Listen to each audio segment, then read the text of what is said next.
Yeah, it's one of my triggers, quite honestly, and it happens on boards, it happens in teams, right?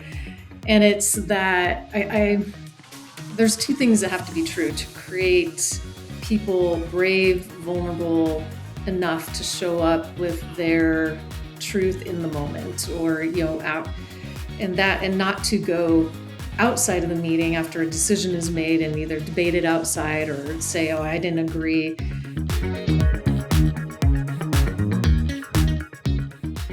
Welcome back to the Unscripted Leader, everyone. I'm very happy to have you back. And with me today, I have Tia Newcomer, and I am very excited for the conversation today. Tia is a transformational executive leader, board member, go-to-market operator, led teams across 4 very different environments, which will be a fun conversation today, from consumer packaged goods to technology, healthcare, private equity, and then certainly nonprofits as well. So very different environments. So I'm excited to hear a little bit about that. She began her career carrying a sales bag like many of us do at Frito-Lay, and went on to hold leadership positions at PepsiCo and Clorox, among others, and held various global roles at HP. And before shifting into healthcare and private equity, with a focus to women's health, including serving as CEO and sitting on various board seats. And most recently serving as the CEO of CaringBridge, where she led meaningful transformation across people and culture. And I'm very excited to talk about that with you today, Tia. So Tia, I know you're serving on several boards today in the for-profit nonprofit spaces, and I'm very excited to talk to you about leadership and the practical and discipline part of it, and building cultures around transparency, accountability, and value-based behaviors. You have a very clear point of view, and culture's not what's written on the wall, but what happens when no one's looking. So I'm really excited to have you, Tia. Welcome to the Unscripted Leader. I'm glad you're here. Steve, thank you so much, and appreciate the introduction. Yeah, absolutely. And like I mentioned, in our conversations, there's this culture and this need for finding ways to drive that culture to performance. But I think, the first piece is understanding what moves culture and those sort of things. And we had some great conversations about that. Before we jump into that part, talk to me a little bit about, the 4 industries, right? I mean, you've led organizations across very different environments. Talk a little bit about that and, how you go from consumer packaged goods to nonprofit, PE, right? Worlds that seem very different. Yeah, I love that question because I get that a lot when I talk about my background. And I think if you take a giant step back and look at the through line of those 4 industries and how I've approached them, one, I think people underestimate how your skills translate to other industries. So I have never been afraid to shy away from taking that leap and bringing to life and really selling how skill sets are very transferable. And I think second, and I do this in my own hiring practices with teams, because of that diversity of thinking, a lot of times, and I think we're seeing it a lot now, that diversity of experience and thinking helps people come into a new area or a new industry and think differently, applying those skill sets, but maybe breaking the mold of what maybe has always been done. So it's kind of that age-old adage of what got you here won't get you there. Yeah, So I've been need able for new ideas. Yeah, right. And I think having that variety of experience helps me unlock teams as well as my own thinking about what might be next for any kind of company. Yeah, and ultimately, I guess, organizations are made up of people, and we're leading people and processes, and sometimes, I hate to use the term, but I'll use it anyway. Sometimes a widget is less important than the people, making the machine move, right? So, Ab- yeah, Absolutely. transfer. I love, I'll kind of pull on that thread a little bit.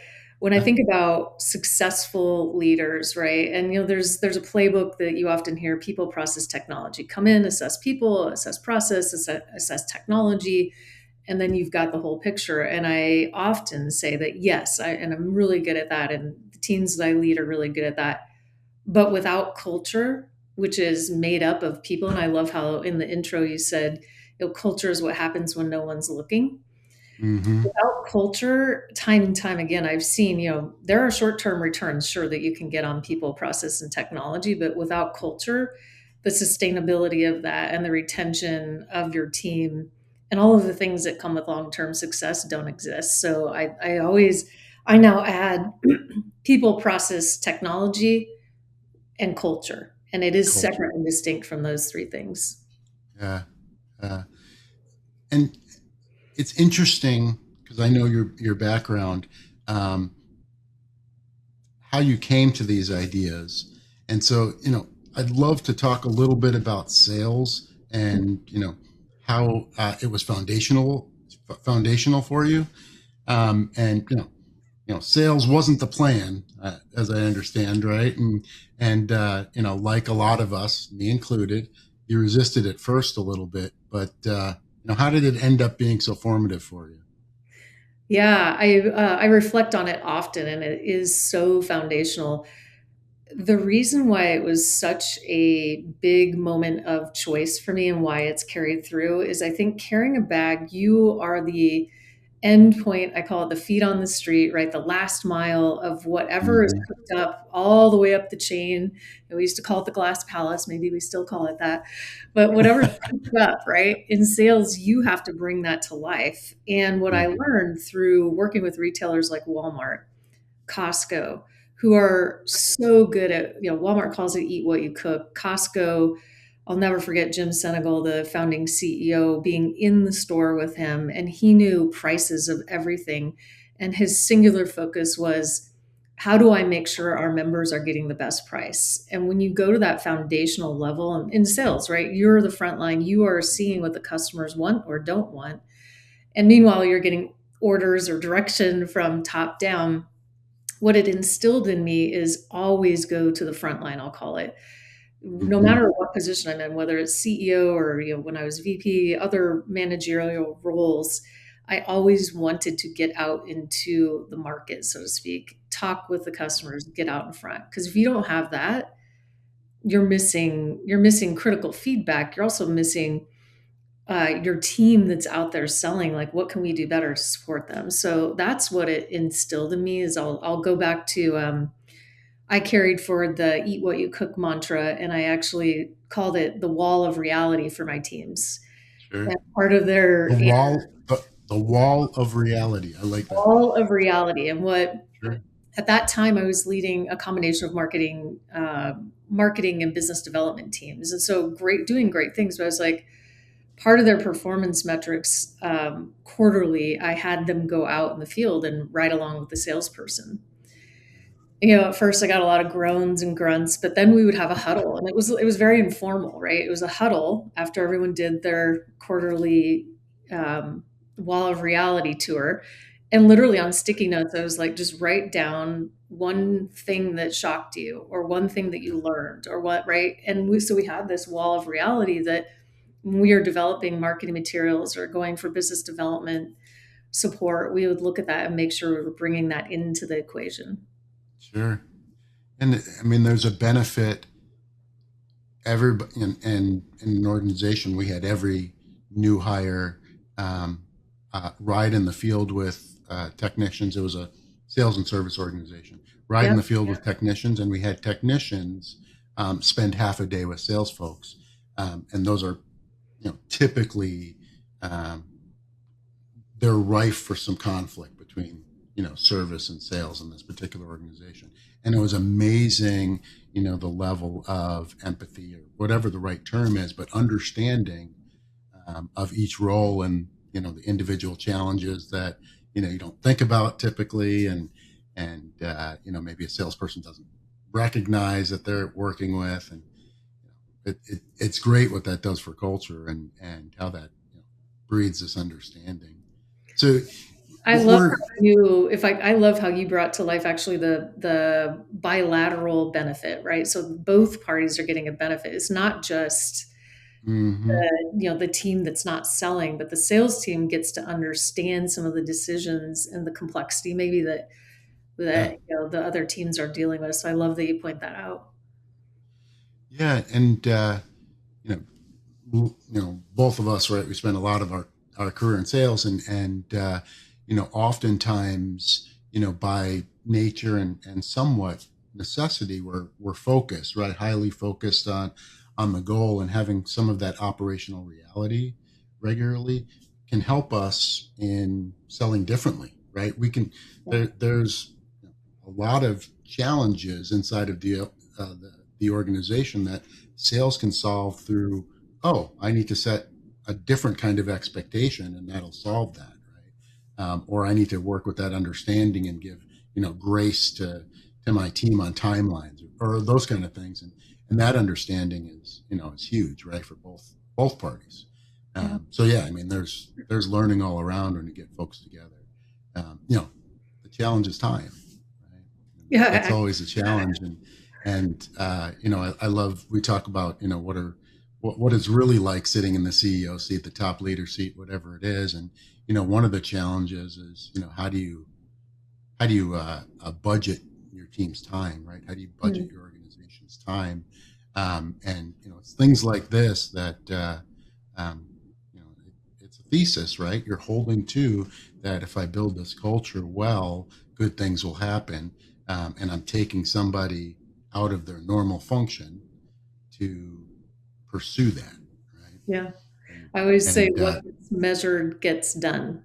So what gets uh, measured gets done, right? And so I think when I get posed with the how do you allocate time, how do you prioritize time for teams, and especially as you're building culture and some of the things you were just talking about, right? Where there's this mutual benefit of teams yeah, understanding, if which is why I tied those quarterly ride-alongs to their performance management, right? Because I knew they it was was it a checkbox on their performance review? Sure, and it sure, has so much benefit. So I love to go by that when people perspective. are struggling with prioritization or how do I make the time? It's like what gets measured gets done.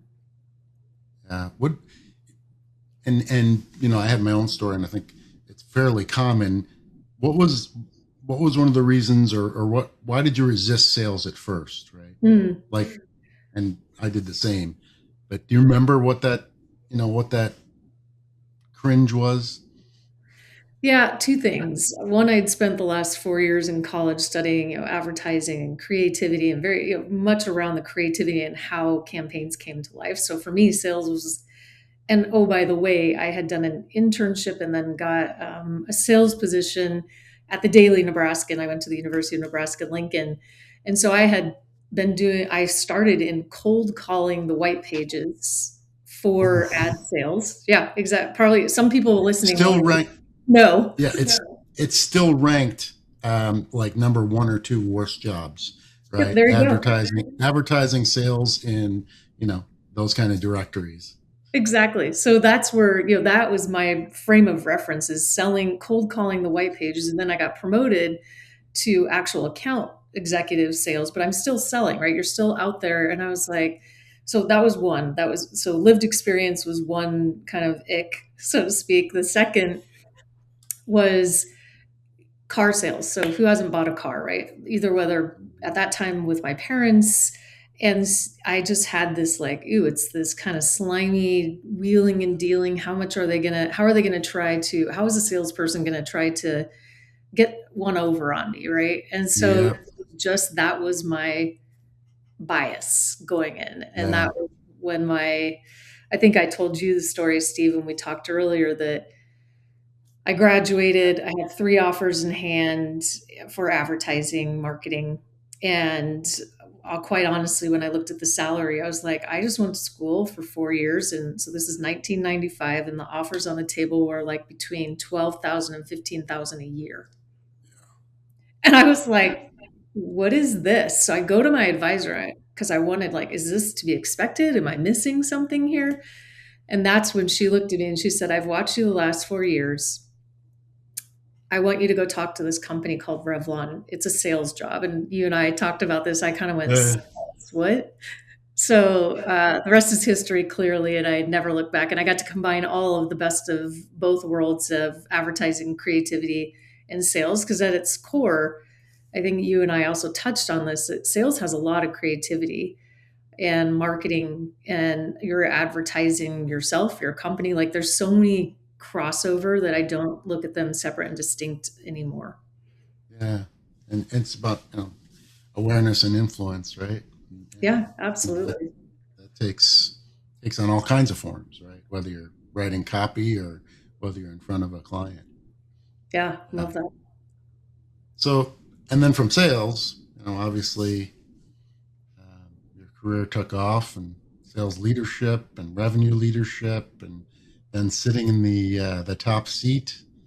Um, and one of the things that I hope we could talk about is at some point you'd kind of been running hard and had this kind of moment, purpose shift, and kind of a moment of truth for yourself that had you kind of thinking about what am I doing and why am I doing this? Do you mind talking a little bit about your personal story around that? Yeah, I would love to, because I think paying attention to those moments. And so my moment happened to be twofold. One, my husband is a two-time cancer survivor, one when he was 18, one when I was pregnant with our second child or daughter.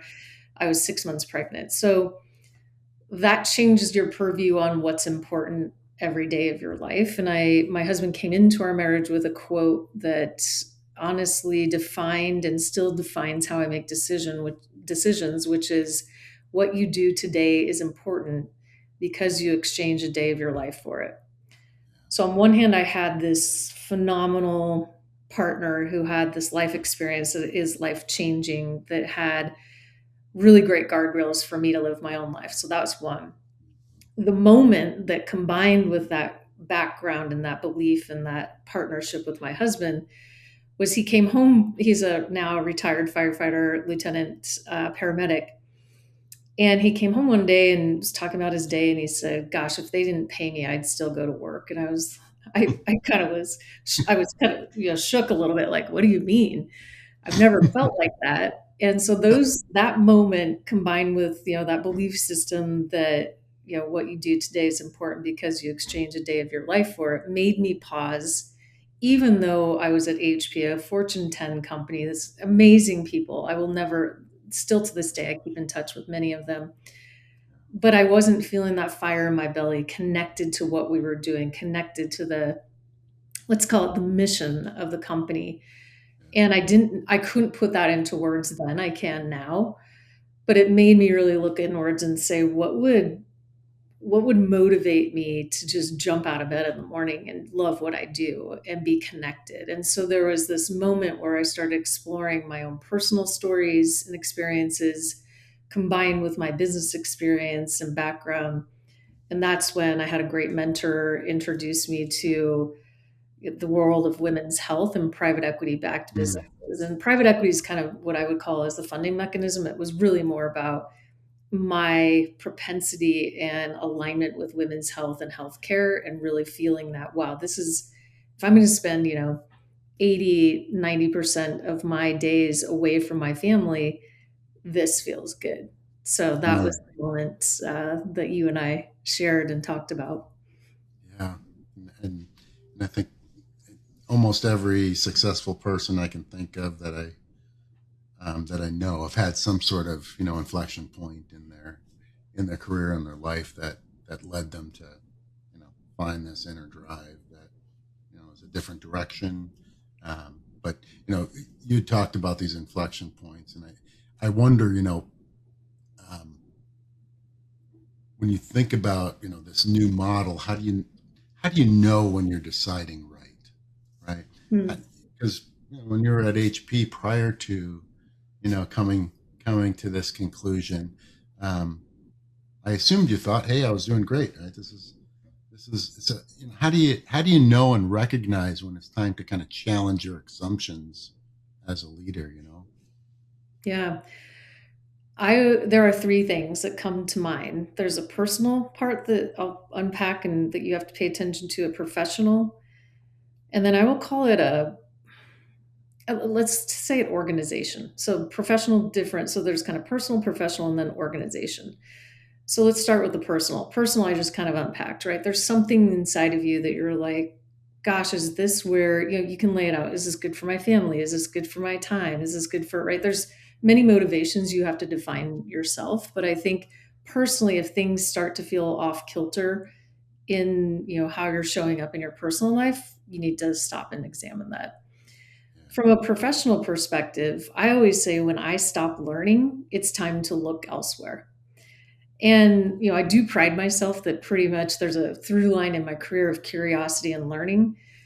And at some point, right, you have whatever you've come into, you may just feel like, wow, I feel stagnant. I'm not learning, right? And maybe you're going out. What I notice is all of a sudden I have a lot of time to do external learning, Mm-hmm. whether that be picking up a pickleball paddle and learning pickleball personally, or I'm Mm-hmm. doing classes online for different things professionally. That's when I'm like, I'm not learning on the job, which, I think all of us can go back in a time, like when you first start, there's always that drinking from the fire hose, 30, 60, 90 days, Mm-hmm. right? And then, so, Very exciting.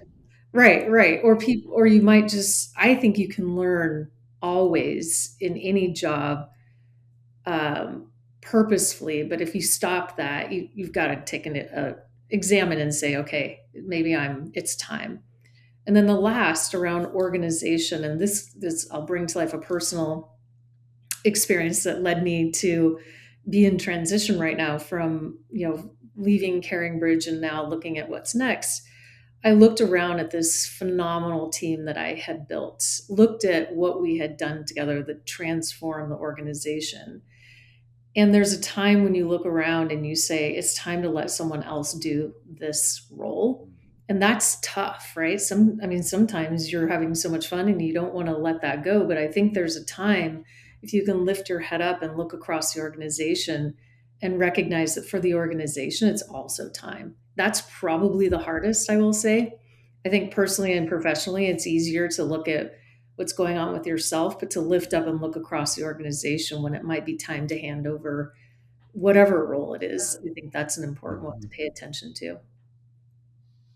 Yeah, I mean, I see it where different personalities or styles make sense in different phases, right, of growth. And Yeah. but to your point about getting bored when I start to have a lot of extra time to do other stuff, and I don't feel the same spark. Not that I'm any less excited about it, but I've kind of done what I've come to do. Then I know it's time to look for something else. But I love the idea of you know the organization and the people around you are ready too. Yeah. Right? Awesome. So let's talk a little bit about cultural transformation in a way that maybe can break it down for folks interested in understanding, Tia's point of view on this a little bit, and how they can, actualize it. And, you said, culture is what happens when nobody's looking, right? I think I'm paraphrasing, but I think that's about right. Yep. I'd love to hear a little bit more about that. And when we're talking about, cultural transformation, how is that end goal, right? Of what people are doing when no one's looking. What does that look like, and what are the steps to go from here to there? Yeah, it's so I always start with, and I don't care if it's a nonprofit or a for-profit organization, but at the core, and I'm going to be purposeful in saying that oftentimes these are just phrases on a wall, and I'm going to take it actually to the next step and say what I mean by culture is what happens when no one's looking. So if you have to have a very strong mission, vision, values, strategy, and that all leads to your culture.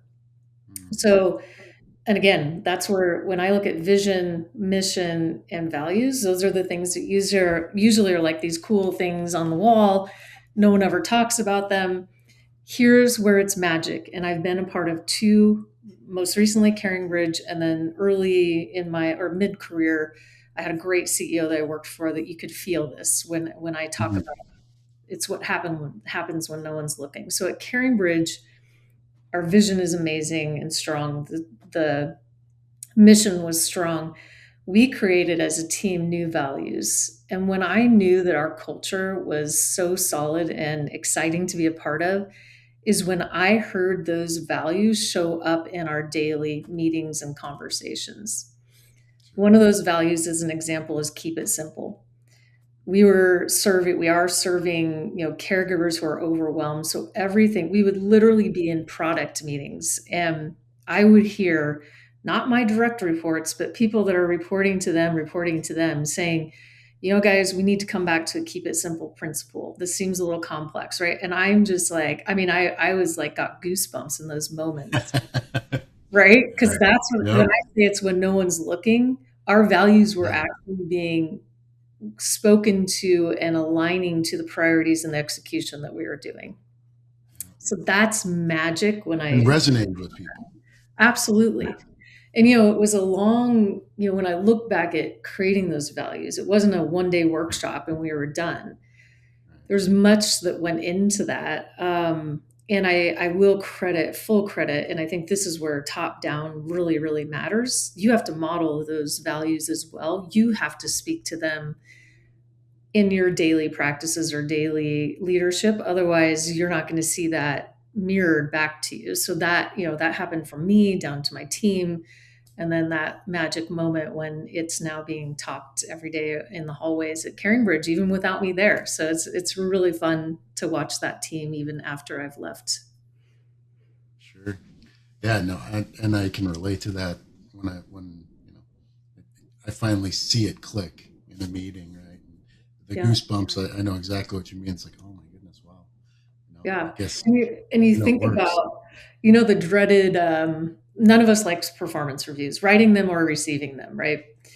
So also another magic moment is when we could take those four values and in the how and the what part of your performance review, and we happen to do them monthly check-ins, so they weren't as dreaded and horrid by the end of the year. But we those values were so fun to. We actually did a workshop with the team over time to say what are the actions or behaviors that we believe exemplify keep it simple. And so when it got to the point where managers were giving feedback to their team to say, hey, I really want to commend you. What I saw in your behavior for this is really aligned to our value of keep it simple. I mean, that kind of stuff is just like, that's when the goosebump moment, right? Yeah. It's kind of like put a little bit of when you first use cruise control for the first time, right? Yep. You know, maybe that's not the best analogy, but it's this idea of, as leaders, we do a lot of heavy lifting to get to a place where um, it kind of floats on its own because we've put the guardrails and Yeah. the direction and values together. And, yeah, when you hear it in meeting and hear it showing up in daily execution, yeah, not only goosebumps, but, a bit of pride and um, excitement to figure out what's next, right? Absolutely. I love that analogy, actually, cruise control. It's like, and now with the new cars, the adaptive cruise control, right? So your That's team, probably even better. That's an right? even better analogy. Yeah, that's true. Yeah. It's fantastic. They're knowing when to back off, they're knowing when to push on the gas. Like I love that analogy, actually. So let's talk a little bit about some of the specifics. And I know we can talk about transparency because I know that's a big topic, and rumbling and discomfort and all those kind of ideas. Um, One of the things that you had talked about, we had talked about earlier, was the meeting outside of the meeting, and that kind of stuck with me. And there's this idea of triangulation, and we want to keep out of that kind of stuff when we're trying to be transparent and direct as leaders and kind. Um, Tell me a little bit about this meeting outside of the meeting and why it was somewhat toxic and we wanted to stay out of that stuff. Yeah, it's one of my triggers, quite honestly, and it happens on boards, it happens in teams, right? And it's that I there's two things that have to be true to create people brave, vulnerable enough to show up with their truth in the moment, or out, and not to go outside of the meeting after a decision is made and either debate it outside or say, oh, I didn't agree, because that erodes the cohesiveness of the decisions, but also the team. So two truths have to be true to, or two truths have to exist to make that happen and have that not meeting after the meeting. And that is one, leaders have to provide what I'll call psychological safety, the ability for people to show up and be able to speak what they either disagree, agree with, or want more conversation, need more understanding. So one, there has to be that. And so that sometimes I've seen leaders, like, they have done so much work, they think they know the answer, it might still be the right answer, and you have to bring people along and allow them to challenge that decision so that they understand it. The second thing that has to be true is people have to show up and they have to be brave. And but with, outside of being a leader, if you're not making the decision, you have to put the things on the table. A story I like to tell that brings to life why it's so important for people to show up in their voice and what they need from a leader is, at HP, I was a new manager. And so, at HP, people usually are staying at HP for 25, 30 years. It's a retirement type company. So I was managing at the age of 27, people that were 10, 20 years my senior and had been at HP for a while. So one of those people happened to be Roger. And here I am, I'm like, Oh, Roger. organized, and yeah, I'm like, I'm doing things and I'm sending out direction, and we made a decision, and I'm managing at that time an Americas team. And all of a sudden, I think IM was brand new, right? So I get this IM popping up and it says Tia or Turbo, call me. And I was like, Turbo? So I call Roger and he's like, Turbo, he goes, I saw your decision. He goes, I want you to slow down. I want you to think about these things. And he reported to me. And the thing that I'm pointing out here is that Roger was brave enough, and it completely, one, the way he approached it with humor.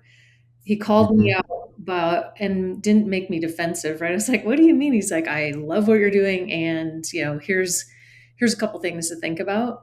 It led to a better decision. And I think that's the thing that I'll wrap this up in, is that if you can provide a safe space for people to come with their, feedback or disagreements, then it leads to better decision making for the organization or company. So that's kind of the meeting after the meeting. Oh, actually, what I'll close. Let me kind of tie that to the meeting after the meeting. If you don't feel safe enough, brave enough to say what you need to say in that meeting, you need to think about why not, and address that, because it is not good for the organization for meetings after the meeting. Think about all the wasted time that happens. If a decision's made in a room and there's not alignment or agreement or understanding at a minimum, and people spend all this time spinning outside of that meeting, think about the implications to the organization. It's not good. Yeah. And I used to ask, my leaders that, hey, let's disagree in this room so we can always agree and be aligned when we leave this room. Oh, I love that. That's great. Yeah. I mean, we've all sat in rooms before and, we don't necessarily agree with the decision, or we think it's the wrong course, or maybe we were advocating for a different path. But once the decision's made and we're all aligned, I don't need to go back and revisit that. The decision's made. I need to be all in and support that. Yep. Doesn't mean if I don't see something sneaking up, I don't mention it inside of the leadership group. but a leadership group that has those kind of duplicities, or has those sideline conversations where they're undermining an effort that everybody agreed to in the room, but now they're outside of the room. Just like you said, toxic, right? It's one of Yeah. your pet peeves, or what did you? It's one of your Trigger- triggers. Yeah, Triggers, yes. awesome. That's awesome. So one of the things that we talk about, um, is this cultural transformation, and once you have an idea of where the organization is, and there's some, we talked about transparency and accountability, all those kind of things, but how do you get there, right? I mean, you and I have both kind of been thrust into an organization. It's like, oh gosh, we definitely know there's a turnaround or some sort of fix here. um, how do I get that? Right? How do I diagnose? Right? Diagnosing correctly leads to the right solutions. How do you do that when you arrive, brand new CEO, taking on an organization that is struggling? What does Tia do first? Uh, my head is pinging with many different things, but what I do first, and this has proved successful many times, is depending on the size of the organization, I will either set aside 20 to 30 minutes for everyone in the organization, or at least get a good percentage of people at every single level, if the Mm-hmm. organization is over 100. And I have four consistent questions that I reach out to board members, current and past. I do the entire team again, if I can, inside the organization or company. And then oftentimes I will pick or choose a couple of external partners. Mm, And those four questions are enabling me to then pull out themes. So it's not me telling people, well, this is what I observed, and that, hey, this is what I heard, and it was yeah, consistent. These three things. Those questions are around one, what's going well, what's not going well. If you were me, what would you do differently? And what's the last question? I got to look that one up. The last question I think is around what does success look like, in 3 years from now? yeah. So it What's a win for you? yeah, Yeah, perfect. And it's those four simple questions. You would be surprised how much people lay out, and then how much thematically comes out, so a CEO can diagnose and have a really good path forward for an organization. So that's the first thing I do, almost over the last decade, I would call it. mm. It's almost like the voice of the organization, right? Yeah, Um, and and directly to me, right? And I mhm. so it's just been so helpful, and I can look back on Caring Bridge and those conversations when I first came in. Right before I left, I pulled up that first board meeting, kind of, here are my priorities, here's what I heard, my 30, 60, 90-day Mhm. assessment. And it was really fun to look back on that, because many of those themes we had addressed, solved, and they were part of our strategy. So it was fun to look back on that. Yeah, and uh, I would, and you and I know, because we have a similar process. Your questions are better than mine, of course, I don't know. but it also um, gave me an opportunity to project myself as a leader um, in a one-on-one environment that was, in my assessment, probably drastically in contrast to their previous leader, and why there is, some of the challenges that there were. And um, I never discount having those one-on-one conversations with folks at various different levels to establish, the framework or the baseline, the foundation of um, what the values will be and what the culture will be later on, right? Yeah. It's usually an extension of our own personalities, but not always, right? And so when we first get there and we're diagnosing, we're not sure exactly what's going to be right. But I always know there's going to need to be some transparency, authenticity. I'm going to need truth, right? Because when Yeah. when you're looking at turnaround type scenarios, invariably there's something under the rug that you got to find, right? And so having those one-on-one conversations, regardless of the questions, even though yours are better, regardless of those questions, having that connection there, and establishing that you're approachable, and that the organization is Yeah. looking for their help. I really So I like, love that. and I like that you're bringing that up because I do think in times of transition, particularly CEO or any leader of a large group, or senior leader of a group, is oftentimes people are making assumptions about you based on what they either find, LinkedIn online, or what they're hearing from either outgoing people in the organization or people that are directly reporting to you. Yeah.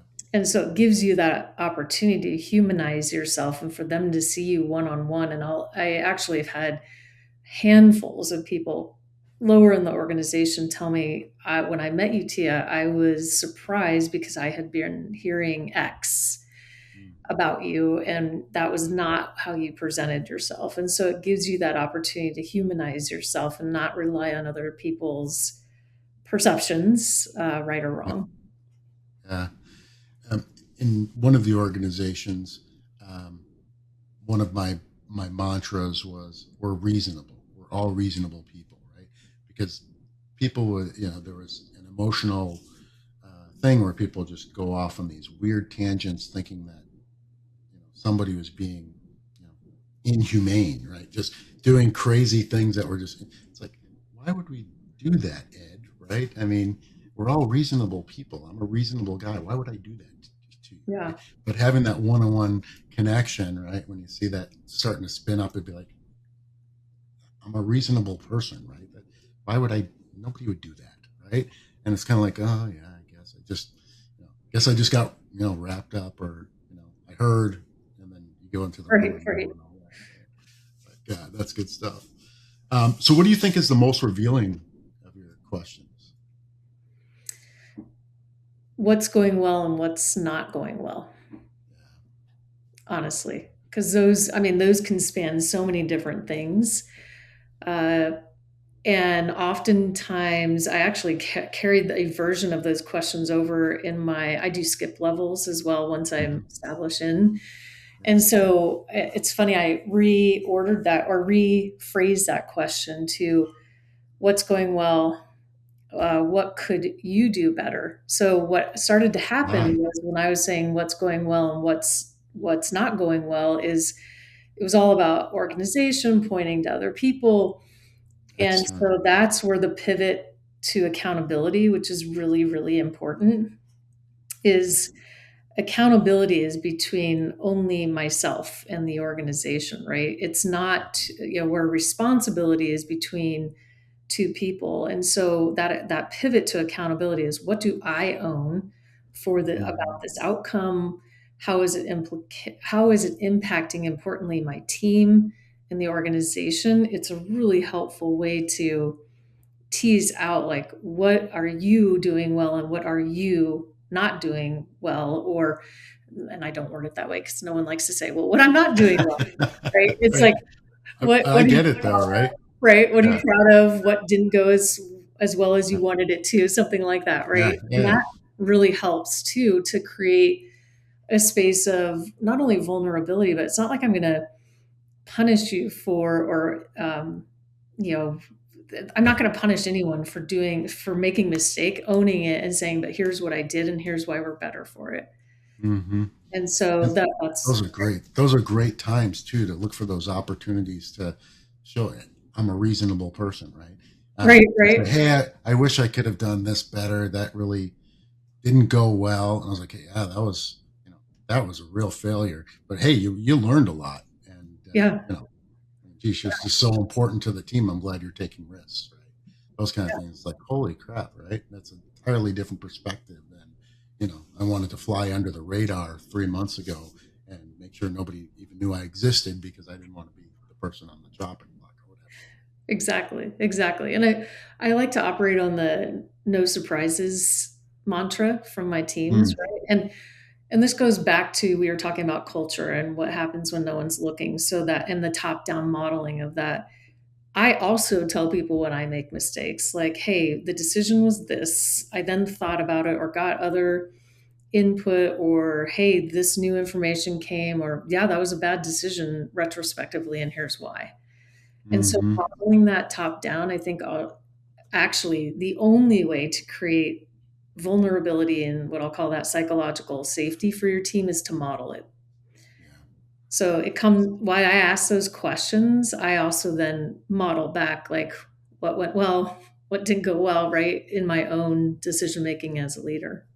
Mm-hmm. Yeah, and you said it exactly.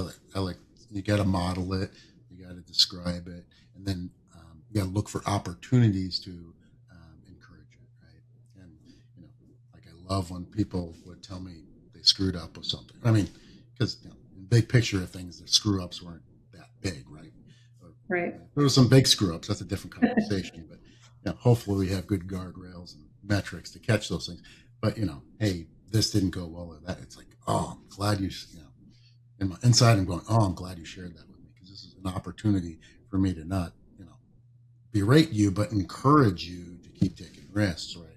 Or encouraging you to, keep caring and being so engaged. Hey, yeah, it didn't go well, but the fact that you're unhappy about it really tells me how much you care about the company, and those kind of things that allow them to say that again, and before you know it, right, they're coming to you before the decision, right? Yeah. Or before the thing, and saying, "Hey, I'm having trouble with this. I shouldn't have trouble with this. I should be able to do this, but for some reason, I need help." Oh yeah, well, let's go through it. Yeah, Um, absolutely. yeah. So we talked about a lot, and I know we're coming up on our time, but I'd love to hear. Right? I mean, you're sitting on lots of boards today, and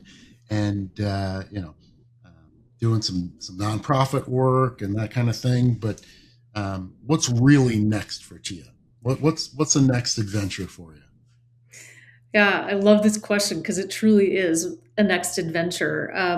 I'm in transition, right? I know I will be a CEO of another company organization in women's health. So I'm Mm. concentrating on that, having phenomenal time networking. My husband the other day said, for someone that's unemployed, you're busier than you were before. I'm like, I know, it's great. So there's that. And then I have been loving writing. I am a writer. I process through writing. And so I've been posting pretty regularly on LinkedIn and experimenting with potentially doing a book, but coming soon, Mm. I actually teased it out this week, is Tia's Truths from the Tia's CEO chair. Tia's okay. Truths. And Okay. it stemmed from actually someone commenting on a LinkedIn post that I did that said Truths by Tia. And it really stems from this realization that, most people think about CEOs. Do you ever hear them talking about how hard it is? How, oh, this thing, like there's no training to be a CEO. And Hmm. so as I transitioned to my successor at Caringbridge, we had the luxury of spending a lot of time in the transition, and I was able to not only transition, the company things that were going on, but really she was great about asking me good questions around, okay, what if this? What do you do with Mm. this, right?